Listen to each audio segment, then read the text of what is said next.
Coming up next, I'll share 7 habits that'll make you have a successful day. And then workers have figured out how to fool bosses and coworkers on Zoom. You're going to love this. And then more unbelievable job titles and your calls.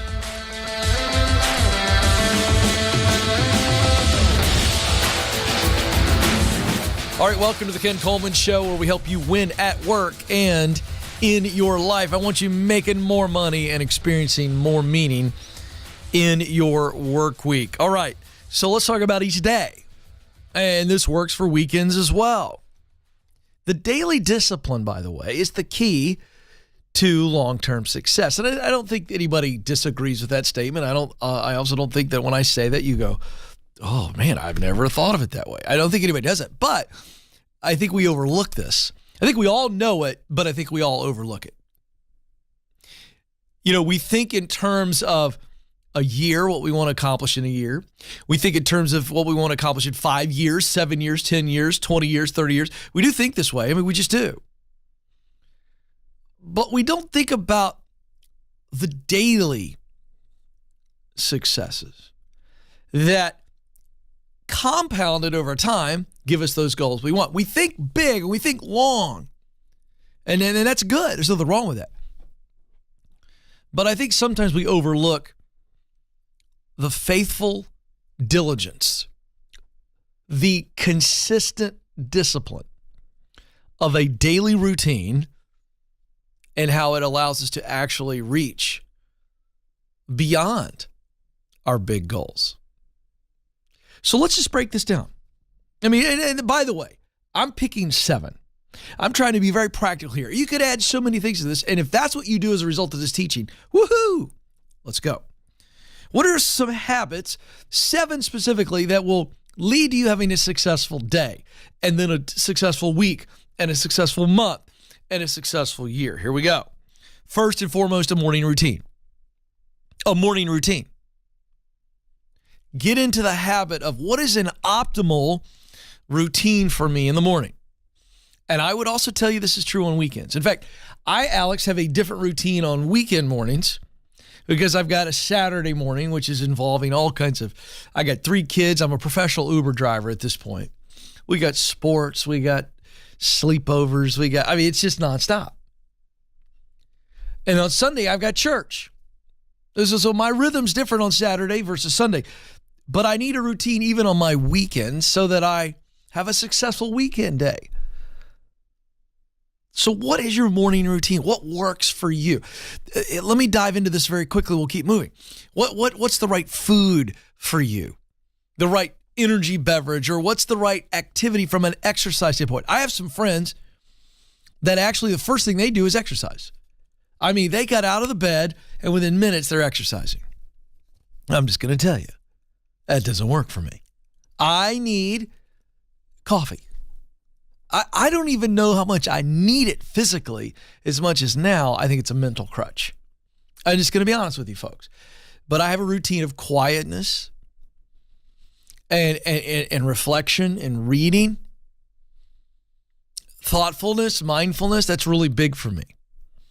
I don't like to work out in the morning. I like to work out late afternoon and in the evenings. What's your routine? What works for you? Try some things. This is the idea. Because when we get in a routine, here's what happens. Your mind and your body begin to get in sync. And now we're effective from the moment we get up. It's really important. All right, now let's keep moving. Set a purpose for the day is the second thing. Set a purpose. What's the big thing that I got to get done today? Or what do I have to be today? Who do I have to be? What's the big purpose for today? And sometimes it's not big. Sometimes it's the main thing. It doesn't have to be big all the time. Sometimes it's bigger than others. We understand this. I'll tell you what it has to be is on purpose. See, purpose, my why. Sometimes our why is, you know what? I got to come in today. I got to be a good teammate. I got to be a good teammate so that Alex can do what he needs to do as producer of the show. I got to be a good teammate, fill in the blank, for whoever else I'm working with. They're trying to help me get something done. I got to be a good teammate. I got to collaborate. That's a why. I got to be good. Hey, I got to be good on the show today. I got to bring it. I got to bring the heat. I got to bring the juice. I got to bring the care. I got to bring the empathy, whatever it is.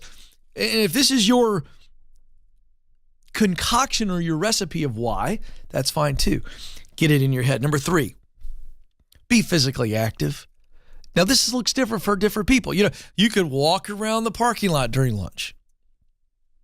My brain leader, Damon, the guy goes and lifts every day. He's becoming quite the meathead. I mean, he's bulking up. The guy likes to go lift a bunch of weights. That's fine. I got no problem with that. That's what he does. Uses his lunch hour to do that. Physically active. Walk the dogs. Walk with your wife. Be physically active. Here's one. Instead of sitting at your desk, if you have the stand-up desk option, which we have at Ramsey Solutions, stand up. Hey, instead of taking the elevator, take the steps. Whatever it is, you understand, and we understand from all the data, the medical data, being active is a good thing. That motion is good. Here's another thing. Some type of physical activity, any of those that I mentioned, before a big meeting, there's all kinds of data that shows it's really huge for you. The stress, maybe any kind of buildup, you're worried about it. And clearing your mind is a function of physical activity. If you can physically move, change gears, change conversations, walk around, it's great. All right, number 4, what are those key relationships in your life? I mean, there's only so many people you could connect with each day. And so now we're going deeper here. What are the key relationships in your life? For me, I got 3 teens. I have to have some interaction with all 3 of my teens. By the way, for you parents of non-teens, can I just go ahead and prepare you for something?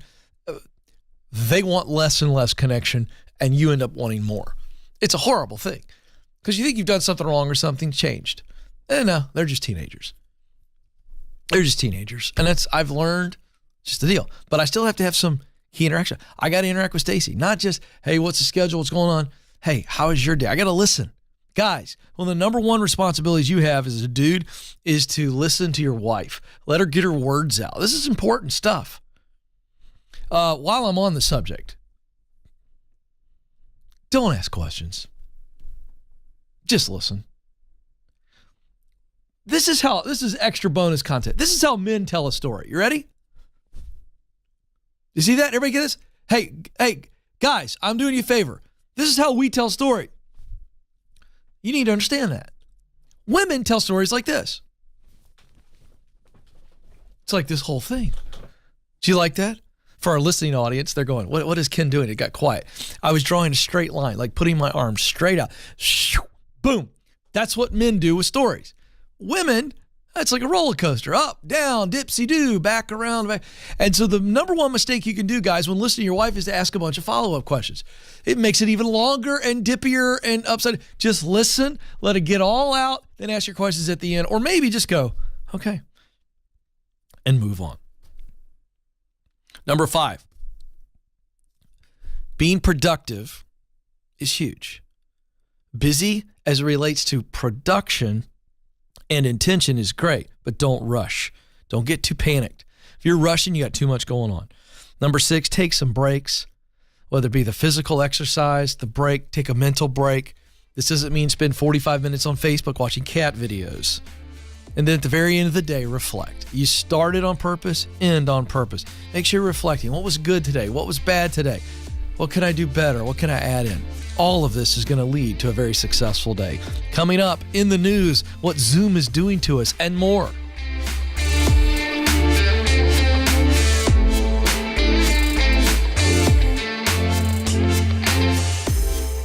According to Glassdoor, the average job offer attracts over 250 applicants. So if you've made it to the interview, you've already made a great impression. So now is your time to showcase how you are the best choice for this role. That's why we created How to Win the Interview. This free guide will walk you through the 5 strategies to help you stand out amongst the competition. With just a little intentionality, you can prepare yourself to win the interview.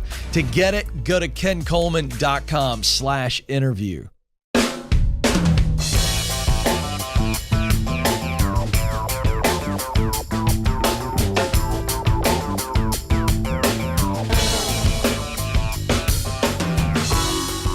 All right, folks, welcome back to the Ken Coleman Show. We're helping you win at work and in life. Let me tell you what we are doing to help you win at life. Oh, no, I'm going to do this later. Sorry. I got ahead of myself. Never mind, Alex. The ADHD is real, folks.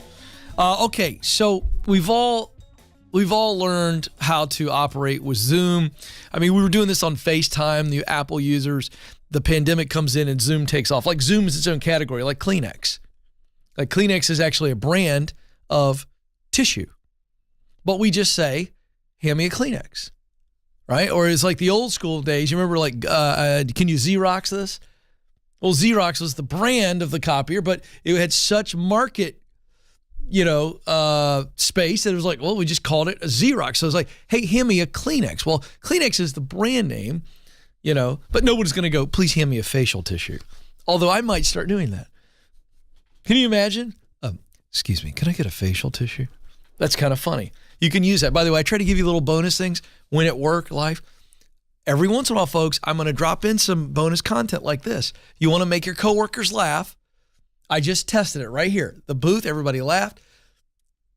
A friend out in the lobby laughed. I didn't set it up. I didn't have to. I just said, hand me a facial tissue. That's funny. That's funny. All right, let's get to it. Speak of funny, what is happening with all of the Zooms? Let's talk about it in the news.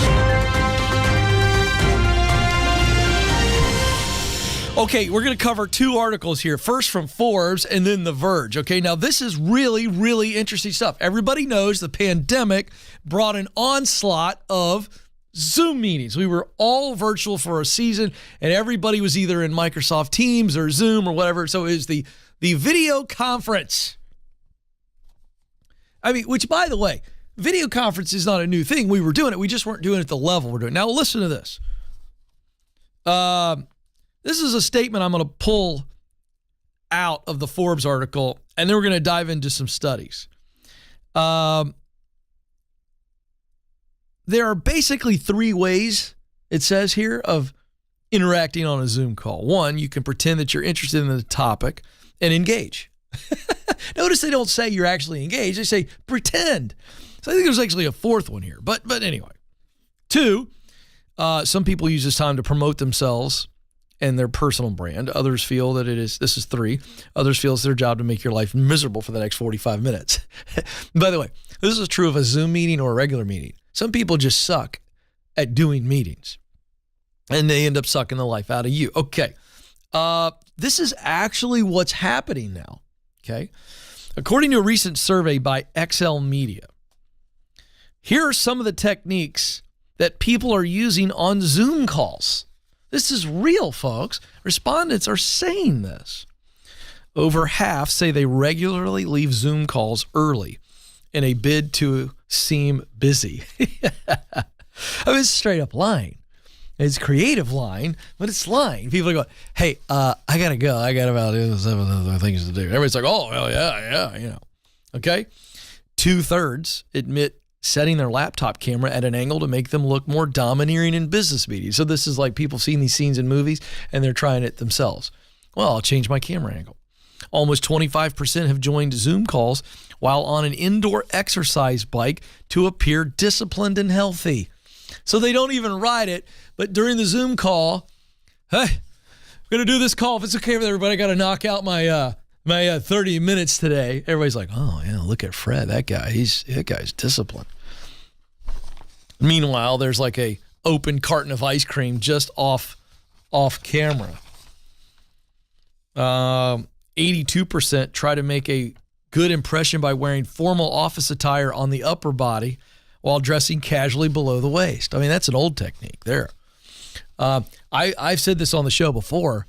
I will fully admit, and if you're looking at this camera angle right now, for those of you that are viewing, okay, I'm behind the desk for our listening audience. I'm behind a traditional radio desk and, 3 inches above my navel, if you will. Boy, that's unfortunate. I don't know how that I had to draw that picture for people, but that's where the desk cuts off. So on the camera angle, that's what's going on. I could have a pair of shorts and flip-flops on right now. Nobody would know. And so anchors have done this before. This is not they have a suit and tie on, and below the desk, they're barefoot and in shorts. That's fine. So I can see people doing that at home is my point. Okay, next. 86% admit to thinking carefully about their on-screen backdrop and decor. Now, I'm going to tell you something. That would be me. If I was working from home a lot and I was constantly doing Zoom calls, I would get absolutely neurotic about, is this a pleasing backdrop? I just would. I just know that's me. I get that one. Around 54% said they developed a habit of saying something in Zoom meetings just to look more involved. So it's like the code phrase, you know what I mean? It's like they're not listening at all. And they're like, yeah, that's something that I'm going to want to soak on a little bit and, get back. They don't even know what they're talking. They don't even know what's being said. That's the idea there. 56% try to make themselves look busier than they are by regularly leaving Zoom calls to attend other work meetings that don't exist.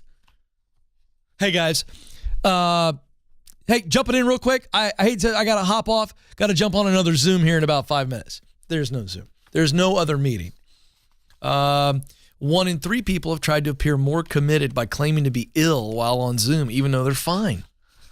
They're lying about feeling bad. Hey, guys, listen, I got a screaming headache, and I feel like I may have a fever. It's a brilliant move. It's bulletproof because, what does everybody say? Oh, hey, go take care of yourself. Yeah. Hey, and then everybody starts coming up with the, hey, you're at home, get a hot toddy. Really not going to. Okay. And more than 2/3 have scheduled meetings in their office online diary to make themselves appear busier. A YouGov survey found that among all those who ever use the video feature while on conference calls, 25% say they spend more time looking at themselves. That number's low, right?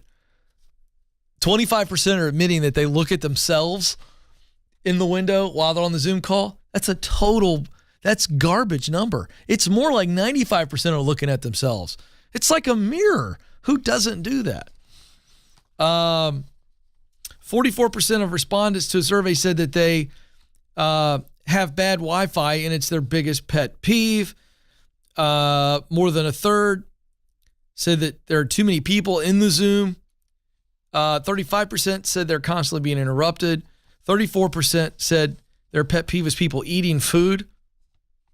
33% not paying attention. I'm going to tell you right now, that would be mine. I really don't mind the guy eating as long as I don't hear it. But the guy that's like, he's doing this, so picture this is a Zoom call for our viewing audience. He's just looking over to the right the whole time. It's like, what is he looking at? I can't even pay attention. All right. Next article. This is from The Verge. Now, this made me laugh out loud. Zoom Escaper lets you sabotage your own meetings with audio problems, crying babies, and more. This is the headline. What? Zoom Escaper. This is a free web widget that lets you add an array of fake audio effects to your next Zoom call, gifting you with numerous reasons why you can escape. Now, this is so great. Barking dogs, construction noise, crying babies. You can see there for our viewing audience on the screen. Choppy audio and unwanted echoes. So the guy who wrote the article, James Vincent, goes to his editor and he says, hey, I want you to check out these calls. This app. Here's the quick takeaway from the editor. Construction. This sounds like you are literally standing in the middle of a construction site. It needs a bit more muffled to sell it, but it is good. Here's one. Man weeping. These are the sobs of a broken man. How do you explain that when you're at your house? Is it your dad? Is it Uncle Larry? Who's the guy who's crying and why in the world is he crying? The back connection. This one works really well. This is genius. The back connection. Everybody's like, get off because we don't want to deal with it anymore. And then the dog barking, and then the upset baby, and then the echo. Again, nobody wants to deal with these, or nobody wants you to feel like you're not solving the problem. So there you go. All right, coming up next, your calls. This is the Ken Coleman Show.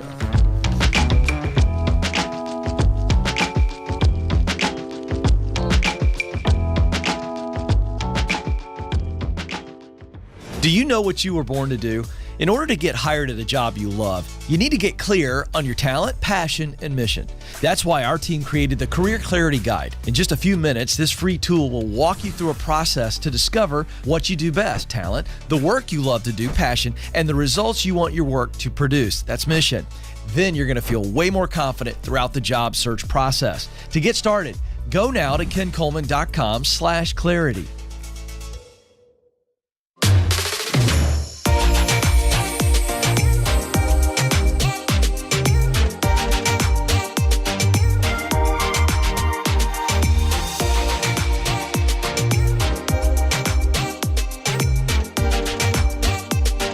right, folks, welcome back to the Ken Coleman Show. I was just peeking over here in the chat room for our YouTube live audience, and the Cave in Cognition is the username, and he jumped on it's Uncle Larry crying in the back. He wanted to go ahead and confirm that the sobbing man from our last segment was definitely Uncle Larry. Probably got a bad case of gout, and maybe he stubbed his gout toe, and that would make him sob. So funny. Hey, there's been a lot of buzz lately about Phil. Have you heard about Phil from ZipRecruiter?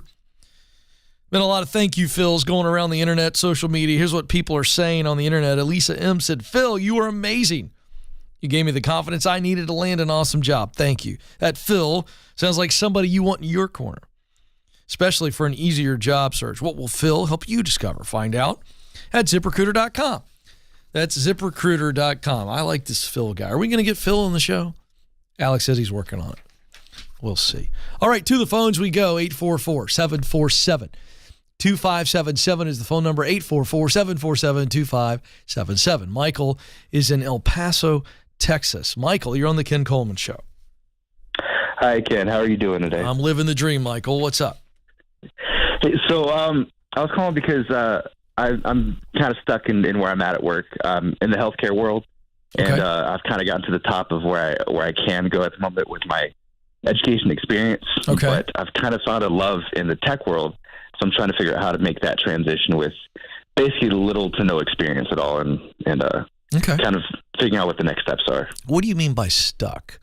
That means something. With a little to no experience. Is that what you're talking about? Because you've got a certain amount of money you've been making in healthcare, and then you've got no experience in technology, and you're seeing the gap. I mean, what do you mean when you say you're stuck? I want to hone in on that. Got you. Well, I thought my whole kind of career would take off in the healthcare world. Uh-huh. And the more time I spent there, that's where my college degree was in. Yeah. That's where since the day I turned 18, that's where I've been working is in hospitals and the healthcare industry. And the more time I spent in it, I enjoy it. And I've kind of found a place where I really like the work that I'm doing. But even though I like it and enjoy it, it's not really what I'm truly passionate about, I guess I would say. Okay, give me that. What are you doing now that you really like, but you're not passionate about it? So I work as a monitor technician, so I read EKG or ECG heart rhythms, and I interpret them and kind of figure out like if a patient is having some dysrhythmias that may lead to heart attacks, cardiac arrest. What do you like about that particular gig? What do you like? I like how it's kind of black and white. When I see a rhythm, they're all different, but I get to interpret it, and I get to figure out what the actual problems are. Okay, great. And I can relay that to somebody that can help kind of that patient figure out where to go from there. Okay, now let's go into this, but I'm not passionate about it. What's the work that you know you would love? I had a moment, I guess I want to say about a year ago, where a friend asked me to build a Python program for him, and I had no clue what I was doing. So I just Googled it. It took me like 3 weeks of hard work to figure out. I had no clue what I was doing. Yeah. And then there was one day where I was like, after I got off work at the hospital, I was like, I'm going to spend 2 hours trying to figure it out, and I actually got it working. Nice. His productivity for his business that he was running shot up like crazy. What took him 8 hours to do, now it took 30 minutes. Look at that. That was the moment for me where I knew, like, I was in the zone. So would you say it's programming, or would you say it's using technology to design? I mean, is that all programming if we just were to use a large kind of a bucket? I think so. Like, I've listened to your show quite a bit, so I actually got on the phone with Bethel Tech good. a couple months ago. And so they actually helped me figure out that I do thoroughly enjoy like Python and programming of that nature. And then that also kind of led into data analytics in a sense, which is kind of one of the programs they have. And the problem I'm facing right now is where I'm at, where me and my wife are on baby step number 2. We just moved to Texas with the in-laws so we can pay off more debt. Okay. And so going to Bethel Tech and paying, the $14,000 or $15,000, I think it is difficult for us at the moment. So I'm trying to figure out what are actionable steps like I can do to move towards like either Python or maybe data analytics. Okay. But they helped you with what the qualifications are to get in entry level in both of those, and they could provide you the training. So you can see if somebody else provides it cheaper. I doubt it. So now that begs the question, is that why you feel stuck, because you're trying to get out of debt and you don't have the qualifications necessary to get in to do the work you actually know you want to do? Is that what we mean when we say stuck? Financially, we feel stuck. Yes, sir. I think that's probably is the biggest thing, is I feel like I'm just in this position where I know where I want to go and trying to get there while also trying to get out of debt. And no, I get that. All right, so we're going to move into this right now. We're going to solve this. But I want you to say it. What would you do today if you didn't have any debt and there was no money issues about getting experience? What would you do? Say it. I would completely jump in. I would just build projects. I would learn as much as I could. And I'd be applying for every job I could. And just, you would get qualified, because you have to get a baseline of qualification before we apply. True? Yes, sir. So whether it's Bethel Tech or anybody else, that's what you would do immediately. You would do it as fast as you could, making connections while you're getting qualified. That's stage 2 and 3 of the 7 stages that I teach. You're already clear. Get clear is stage 1. Stage 2 is get qualified. Stage 3 is get connected. We're doing both of those at the same time so that when we get the qualified part done, we hopefully have some opportunities waiting on us or ready to pull the levers for the opportunities to turn into stage 4, which is get started. So, yes, sir. So how much debt do you have? We have about $60,000 in total between the two of us. Okay, what's your household income? It's just me at the moment, so I work 2 jobs. I think it's about roughly $40,000 to $45,000. Do you have kids? 1 kid. He just turned 1. Okay, but you just moved to El Paso to move in with the in-laws, right? Yes, sir. Yes, sir. So is it wrong for me to assume that we have childcare built in? We do. Absolutely, we do. So might I make a suggestion? You and your wife go to steak dinner and you go, babe, I'm working 2 jobs right now and we're committed to getting out of debt. Well, because we're with our parents, we are reducing costs, but we also have childcare. How open are you to getting a job making 30, 35 or whatever? Now, all of a sudden, we almost double our income. Maybe even double the income with her working. So guess what happens? We can pay off debt and cash flow Bethel Tech. If it's that important. You don't have to, but you guys can pay off that 60 pretty fast. Yes, sir. But absolutely, I'd agree with that. It is possible to be in baby step 2 and cash flow qualifications, not going into debt. I said cash flow. So that you're paying off debt and you're getting qualified for a better paying job. Because if you go through Bethel Tech, here's what I know, you're probably going to start in the 60,000 plus range, which is already a raise for you. Yes, sir. I'm just telling you, you guys have to think through that. You're not stuck. Now, let me just also say, if it's not right for her to work right now because of family decisions, I've got no problem with that either. You guys get to decide what do you think is best. But my point is, if you have to stay in the job you're in right now until you get out of debt to then cash flow, fine.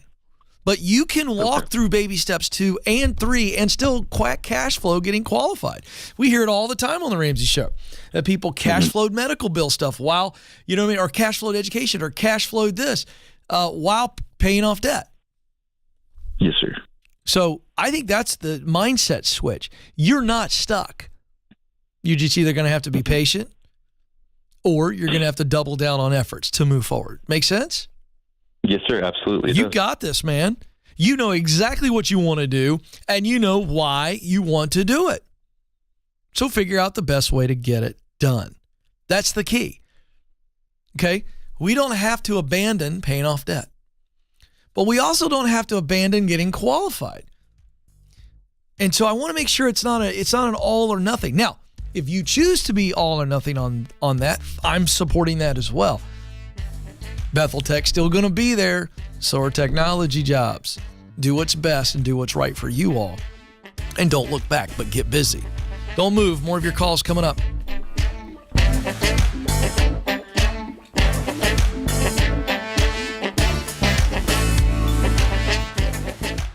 You were created to fill a unique role in and through your work. Now, some of you may be going, I have no idea what that is. Some of you may be saying, I know what I want to do, but I don't know how to get there. I felt all of those emotions. I've been where you are, and I can tell you, there's hope. That's why I wrote the book, From Paycheck to Purpose. You can make the income you want and the impact that you desire.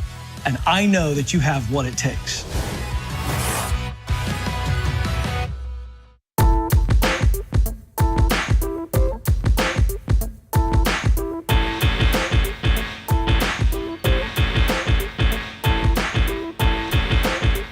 All right, folks, welcome back to the Ken Coleman Show. Hey, reminder, here's what's coming up. We still have some great stuff. Coming up a little later, next segment, actually. Unbelievable job titles and what they pay. I find this to be so fascinating, and this is not just entertaining. This will really encourage you that for those of you that want to get a bigger shovel, which means more money in your income to make your dreams come true, whether that's paying off debt or getting retrained or whatever it is that you want to do, or, funding vacations or vacation homes or whatever, making more money, whatever, to make your dreams come true.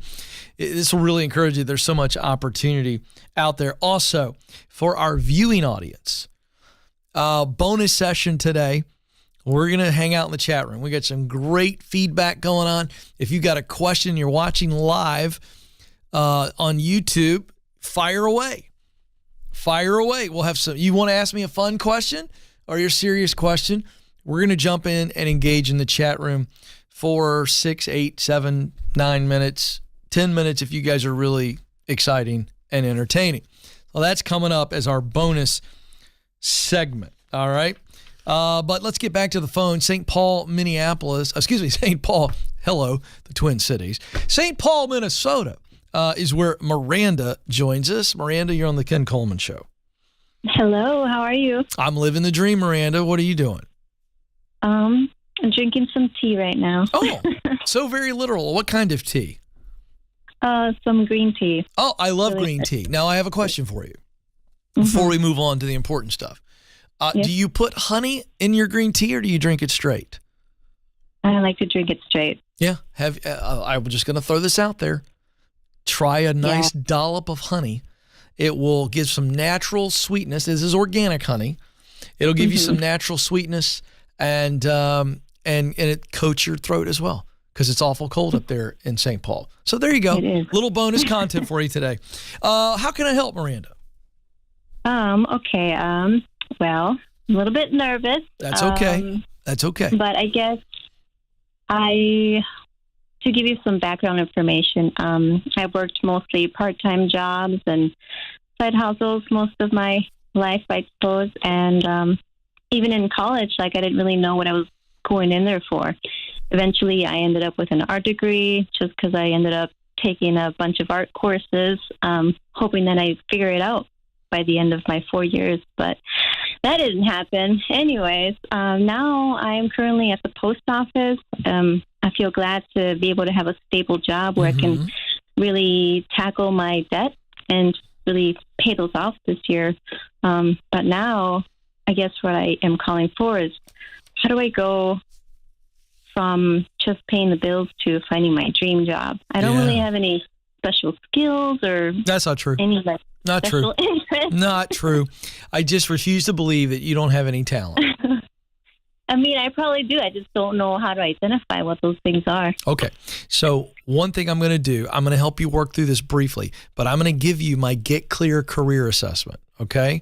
Amanda, in just a moment, will give it to you. It's a link and a code. I want you to take it. It'll take you 20 minutes or less. It's going to give you a report on what you do best, your talent, what work you love to do, passion, and then what results matter to you, mission. It's going to give you a detailed report, and it's going to fill out a purpose statement for you. It'll give you some possible suggestions, but there's no way an assessment can tell you this is an exact dream job for you, because the purpose statement that you will get that's filled out with your own answers, think of that as a job description. And then you get to go, okay, where does this match up? But that's something I'm going to let you do so you're not under pressure, because I know you're nervous. But here's what I want to focus in on, our brief time together. I want you to answer for me. Okay? What is something you've wondered about at some point in your life that maybe you didn't think you were talented enough, maybe you didn't think you were young enough, or maybe you didn't think you had enough money to do it, but you wondered about it, but you dismissed it at some point? that if there were no money, there were no limitations at all, it's popping into your head right now. What is something that you've always wondered about, or maybe even as a young girl dreamed about doing it, but it's now, in your mind, not a reality? What is it? I guess being able to either work anywhere from anywhere or just having a business, I suppose. Like, I kind of want some form of independence. So you've dreamed of being an entrepreneur and working for yourself. Yes? Yes, but because of my shy. Yeah. All right, so here's the deal. Here's the deal. Mm-hmm. I want you to take the assessment and come up with the idea that works for you. This is the Ken Coleman Show.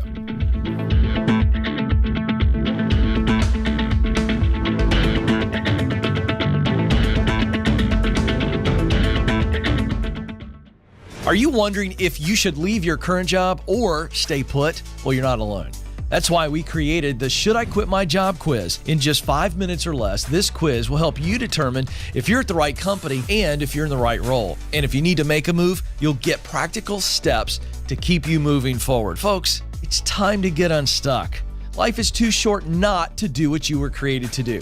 Go take the quiz right now at kencoleman.com/quiz.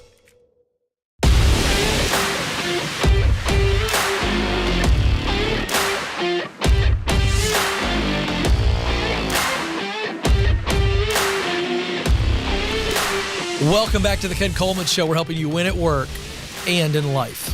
Period. More money, more meaning. More money in your bank account, more meaning in your everyday. That's what we're delivering for you if you'll engage. Thank you so much for being with us.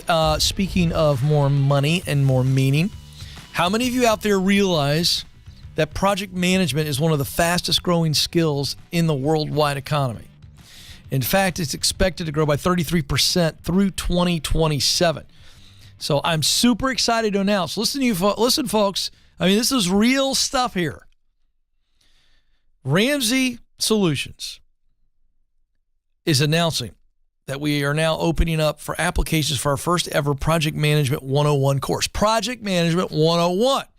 Brought to you by moi. Me and our Ramsey Chief Technology Officer, Brendan Wojko, who's actually the real horsepower behind the course. The guy's very, very smart. And not only is he smart, he's experienced in hiring and leading project managers because he leads all of them at Ramsey Solutions. Spots are limited. Don't wait. To apply for the course, go to ramseysolutions.com/project. It's affordable and it is incredibly valuable. ramseysolutions.com/project. ramseysolutions.com/project. Get in today. I'll see you soon. Oh, and folks, this is just the beginning of Ramsey bringing more opportunities to you to get trained and qualified for real-world jobs that give you a ladder. So there you go. Fun stuff. All right. Do we have a bump for this? We do not. That's okay. I'm not complaining. I needed to know if I needed a cue. No cue. Okay. So this is a new thing we're doing. And it's just real jobs with crazy job titles, but legitimate money. Here we go. Job number one. We're going to focus on 3 today.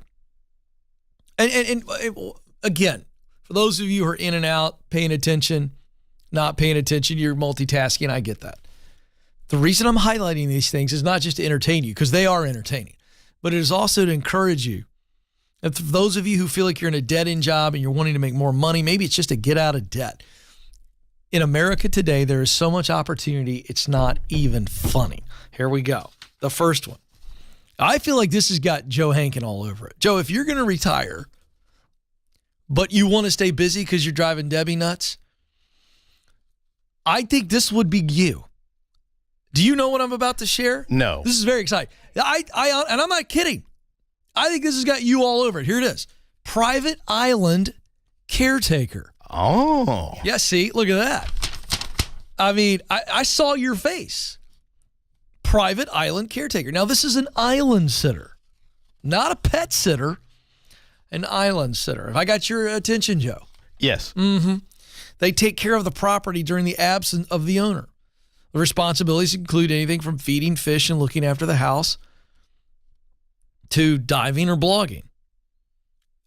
Best part, certifications in education, 0. I don't do windows. Yeah, that's fine. Necessary skills, caretaking, paying bills, cleaning, anything needed to take care of private island. You might have to wash a window or two, Joe, but to be able to sit on the sand for the rest of the day, I don't know. You ready for this? The pay ranges from $48,000 to $80,000 a year, and your work environment is really chill. This is from ZipRecruiter.com. This is a real job. All right, number 2. Job title is, I'm trying not to laugh at this, folks, but I'm not going to be able to get through this without laughing. Professional mourner, as in weeper, crier, comforter. Now, Amanda is really responding back behind the glass. You are very excited. Is this something you would be good at this? Is that why you responded to it? Because you're very caring. Why were you responding that way? I saw something about this on something. I was listening to something, but this is popular in other countries. There are other countries where this is a big deal. There it is. Professional mourners, also called, it's actually a really important name, a moirologist. Yeah, moirologists. Amanda's cracking me up. She's literally back there going, what? Yeah, but she read about it. These are actors. I want you to understand what this is. These are actors that are hired by family members to grieve at funerals and wakes. The intention is to increase the number of funeral participants, provide new faces, and show support for the deceased. Obviously, to help this very awful time be a little bit better. Certifications in education, you guessed it, none. Necessary skills, discretion, professionalism, acting skills, outgoing. The pay is $30 to $120 per funeral. JobMonkey.com. Now, I'm going to tell you this. If you are a person who is a good actor, okay, and I don't mean formal training, maybe your high school drama teacher thought you were pretty good, and you have high doses of empathy, a professional mourner. I mean, look at this. If you knock out 5 funerals in a week, you're at $600 plus right there. You knock out a credit card pretty quick. Get yourself a black outfit and just be careful not to be too friendly with Granny. All right, third one, job title, space lawyer. That's right, folks. A space lawyer obviously is a lawyer, but this is where you're supporting governmental or commercial space activities by attending meetings and negotiations, drafting and reviewing documents, and basically thinking a lot on the law and the space activity in question. This from space-awareness.org. Certifications, education, master's degree. Necessary skills, highly motivated, adaptable, ability to solve complex space problems. Do you have to be a space cadet first? Yeah, well, that's a good question, Joe. The pay, $114,000 a year. This is from lawcrossing.com. So this one is, this is basically being a lawyer dealing with a lot of space things. I personally, if I'm going to be a space lawyer, I want to know, does it come with a trip or two up to the space station? Do you know what I mean? Like, what's the deal? But if you pay attention to the news and you see what Richard Branson is doing and Elon Musk and others, well, I mean, there's got to be a whole lot of room for this. People are going to start trying to colonize in space. I mean, this is happening. By the way, I love the picture here for our audience. This is just somebody like floating in space.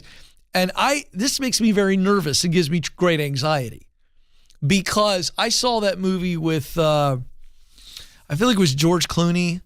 Sandra Bullock. Thank you, Joe. Gravity. Thank you, Alex. A team effort to help Ken remember things. That's terrifying to me. True story for you Dave Ramsey fans out there. 4 or 5 years ago, Dave and I were in Houston for an event, one of our SMART conferences. And I was in the car with Dave. It was one of those things where like I just happened to be in the car with him. And he had already been invited to a private tour of NASA. And he says to me, hey, Coleman, I got invited to go to NASA. Nobody else really wanted to go. And he goes, I forgot to ask you. I was like, well, thanks, Dave. And he said, "Do you want to go?" I said, "I'm in. I'm very excited." After I got over being wounded, I was very excited. So we got this unbelievable behind-the-scenes tour at the NASA Space Center in Houston. And we did several cool things. We got to go in the original, the movie Apollo 13? We got to go in the control center, the real one. And they filmed in there, by the way, the real one. It's really cool. So anyway, long story short, one of the other things that we did is they put us in this virtual reality experiment, how they train astronauts to walk on the space station when they got to fix something. And I got to tell you, it was virtual reality and I was still nervous. You're out there and you see, it looks very real. It's virtual reality. And I was very nervous. Okay, so what's the point here? Let's wrap this up. Redeeming point. For those of you that are looking to make a change, to do something you've always enjoyed, but you can't quite figure out, what is it? You realize that private island caretaker, that's out there.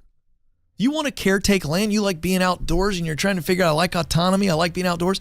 The idea is go look and literally search for something that you'd love to do. You may find it. Hey, for our listening audience, we got to get out of here. For our viewing audience, stay tuned. Chat room coming up. Thanks for listening to The Ken Coleman Show. For more, you can find the show on demand wherever you listen to podcasts and watch the show on YouTube. You can also find Ken across all social media by following @Ken Coleman.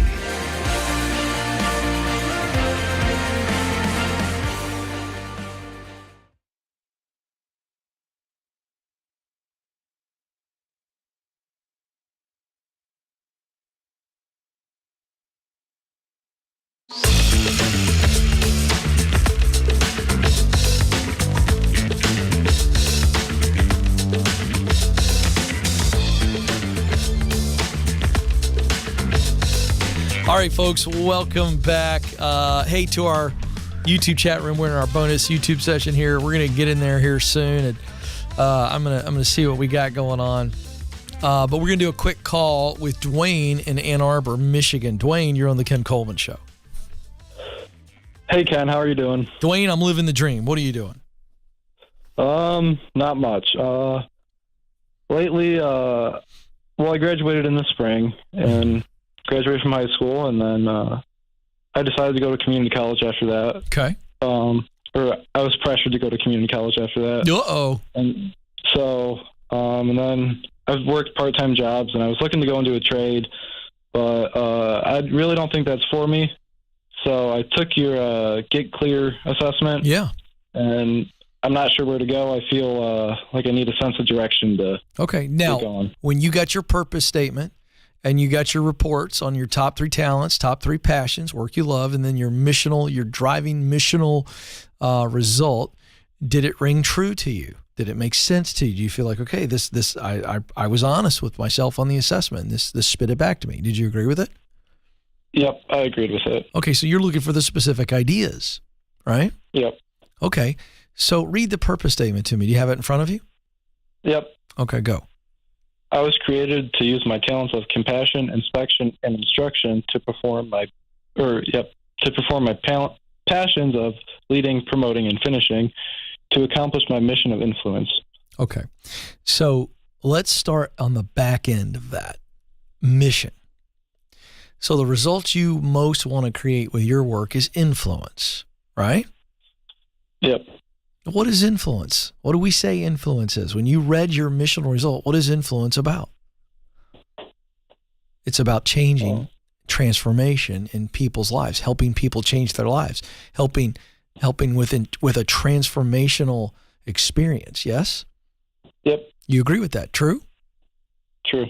All right. What's interesting is the work you love most. Go back to the passion. Give me the 3 types of work you love. Leading, promoting, and finishing. Leading, promoting, and finishing. See, promoting is you like promoting what? What does that mean to you when you read that? And you read the description, you go, yeah, that's me. So what kind of promoting, because I know what leading is, and leading is just very, very clear. And finishing is very, very clear. Finishing is you're a guy who likes to execute and get stuff done. True or false? True. All right. So what is promoting? Do you like promoting people? Do you like promoting programs that help them win? What do you love to promote the most? To me, promoting meant more of just moving forward and making progress. Yes, it's all tied in for you. See, that's why we use those one-word descriptors, right? For you to personalize this. So when you get a purpose statement like that and you go, Ken, it's spot on, but you still can't come up with ideas, you're thinking too hard and you're not looking enough. That purpose statement, Dwayne, is essentially a job description. Do you see that? Yeah. But what do you have to do? You got to start looking and you go, okay, the kind of work I want to do you want to lead others? Do you want to be in a leadership management role, a decision maker role? Yeah. Yeah. So we need to be looking at opportunities. What gets me on a ladder to leadership if I'm not qualified to jump into leadership? Do you see how we're working this out? Yeah. Now let's go back to your top 3 talents. Give me the top 3 talents again. Compassion, inspection, and instruction. Boom. That's what you're really gifted at. So compassion is all about you care about people and you like to act in a way that helps people. True or false? True. Instruction is you're just dadgum talented at communicating and teaching. True or false? True. And what was the third one? Inspection. Inspection. You see details. You see patterns. True or false? True. All right then. So if we know that we're going to eventually be in a leadership position, then we've got to look at job descriptions. As you move in your career, you're always going to come back to those main 3 talents. Am I spending 75% of my day using these really strong talents? Does that make sense to you? Yes. So a job description needs to be one where, hey, you're very involved with people. It's a people-facing job, right? It requires somebody who's very gifted administratively with details and processes and things like that. Are you tracking with me still? Yep. All right, then. So you start looking at leadership positions, and then you look at the job description of the leadership position, and you go, okay, does this job description match up with my purpose statement? You got to start looking and stop thinking. You're sitting around in the house, and I'm not knocking on you, but we have a lot of people take the assessment and they go, oh, I agree, Ken, it hit me, but you're just waiting for some idea to fall out of the sky. It doesn't do that. You got to go look. And as you look, you begin to go, oh. So here's my homework assignment for you. You ready? You got 2 things I want you to do. Yep. Number 1, I want you to read your purpose statement once or twice every morning when you wake up, and I want you to read it once or twice every night before you go to bed. I want you to get it ingrained, almost to the point, it's not about memorization, but it's like you are really soaking in those top 3 talents and top 3 passions and the primary mission of influencing people. Okay? And you get it in on the top of your mind. Guess what's going to happen? You're going to see it in places you never saw it before. Now, this leads to the second homework assignment. The second homework assignment is I want you researching leadership positions in a process, detail, administrative type environment. Does that make sense? Yes. Now you're starting to get ideas, aren't you? Yeah. All right. So that's how we do this. That's your homework assignment. As you look, you'll see things. You look at the job description. We look at the path to leadership, and I want to get in. So if I'm not qualified for a leadership position now, Dwayne, and I'm not saying you aren't, I'm saying if that's what you find out, you don't get stuck. You know what you do? You go, okay, I'm really gifted at details and processes, execution, getting stuff done. I'm a good communicator, blah, blah, blah, blah, blah. And I'm looking for a job that allows me to do that. 75% of my day using these talents and 75% of my day on these passions. And if I can only do 50% of my day, that's fine, but it's getting me on the ladder to be able to climb into that. Does that make sense? Yes. All right, my man. I appreciate the call. You got your homework assignment. Get after it. Get after it. I love it. By the way, for those of you that are still watching and you're going, Ken, I don't know, take the Get Clear assessment at kencoleman.com. Buy the bundle with the book From Paycheck to Purpose. Why? The assessment helps you in stage 1, which is get clear. You get really clear on the mountaintop. The book From Paycheck to Purpose is the guide up the mountain. And it walks you through step by step what to do in the final 7 stages. You can get them for a bundle, I think for $40 at kencoleman.com. For them, you're going, oh, it's not my budget. What are you spending $40 on this month that you could go without? There you go. Okay, to the chat room really quick. Let's see here. What do we want to focus in on?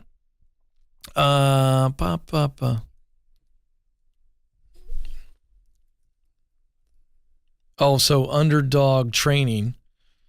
I remember reading this person's. Oh, this is about the private island caretaker and the job I recommended for Joe in retirement. He's like, not a good idea. We've all seen The Shining. Well, that's a particularly dark take. Because, see, I pictured the happiness of it. Joe wakes up. He's got flip-flops, a white tee, and khaki cargo shorts every day of his life. He decides, do I want to wear a hat or no hat? The only thing Joe has to worry about is sunscreen. Exactly. I was picturing a very happy thing for you, Joe.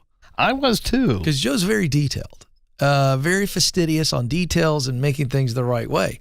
Joe, I'm not kidding you when I tell you, you and Deb could finish up on an island. And you're just making sure things are basically taken care of. You got contractors for all the heavy duty stuff. Sounds like a deal. Where do I sign? I know. I'm doing some coaching for you here. I better talk to Phil. Yeah, you should at ZipRecruiter. Joanna Perez, I'm in the process of obtaining my associates in accounting. I will graduate in the fall, but I'm not sure if I should keep going for my bachelor's in accounting or finance or stay with my associates. Yeah, I'm not sure either, but I'm going to tell you who would be sure.